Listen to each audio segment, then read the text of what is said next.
Bonjour à tous, bienvenue dans cette toute nouvelle vidéo.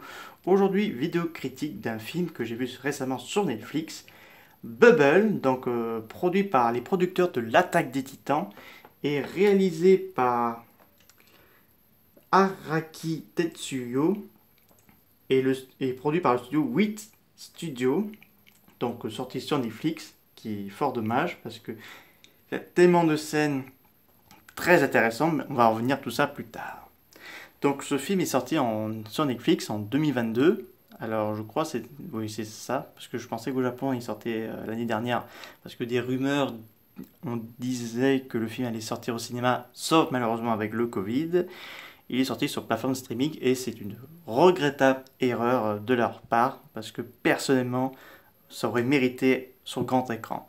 Alors, on va suivre de jeunes adolescents qui vit dans une espèce de bulle, parce qu'il faut savoir qu'avant, la planète était envahie par des bulles qui se sont éparpillées dans le monde entier, puis ils se sont tous atterris au Japon, où une grande partie de Tokyo s'est entourée d'une grosse bulle, donc l'extérieur, il est interdit de pénétrer dans la ville de Tokyo, mais à l'intérieur, il y a de la vie, donc il y a des délinquants, des personnes qui n'ont pas de famille, tout ça, se sont réfugiés dans cette bulle-là et font un genre de sport assez risqué euh, pour gagner à la fois des vivres, de l'essence. C'est un peu la façon de Max Max. Et l'action, me rappelle franchement l'attaque des titans. Sauf qu'ils n'ont pas de corps ni de sabre pour broyer les coups de titans. Donc, on va suivre un jeune garçon.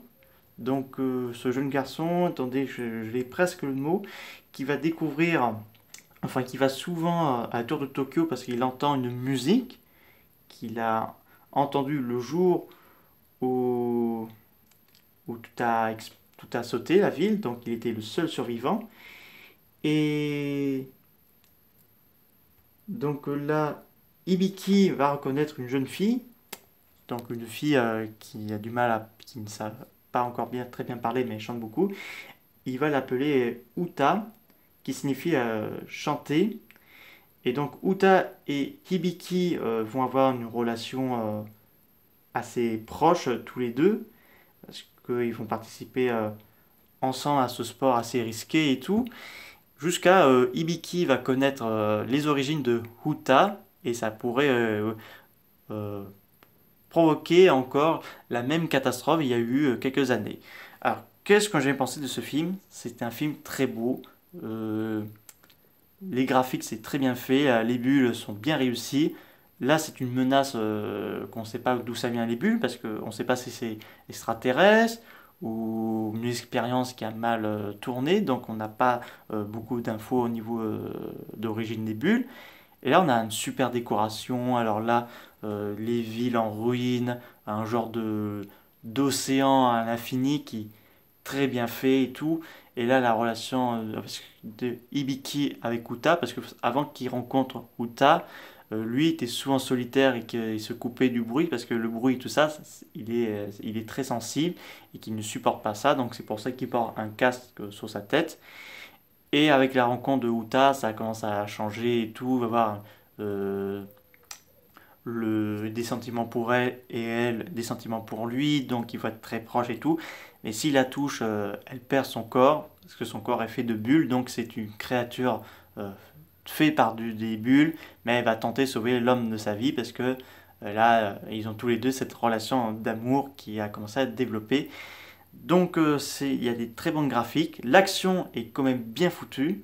Comme je vous ai dit, c'est de l'action qui est très proche de l'attaque des Titans. Ça, ça pas, y a rien à se cacher.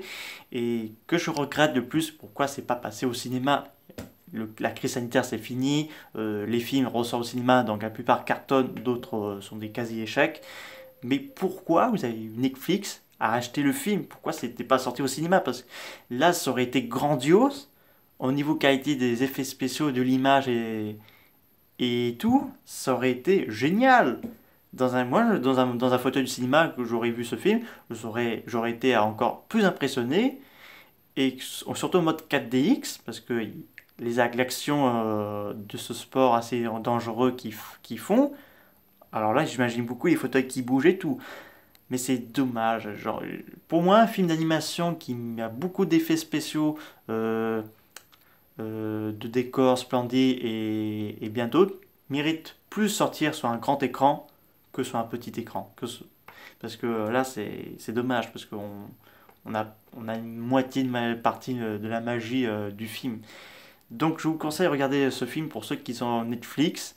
À regarder, dites-moi ça dans les commentaires, qu'est-ce que vous avez pensé, car c'est très beau, vous vous ennuyez pas.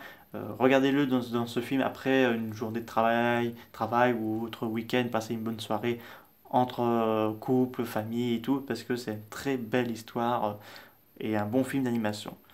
Je vous dis à très bientôt pour des nouvelles vidéos. Au revoir.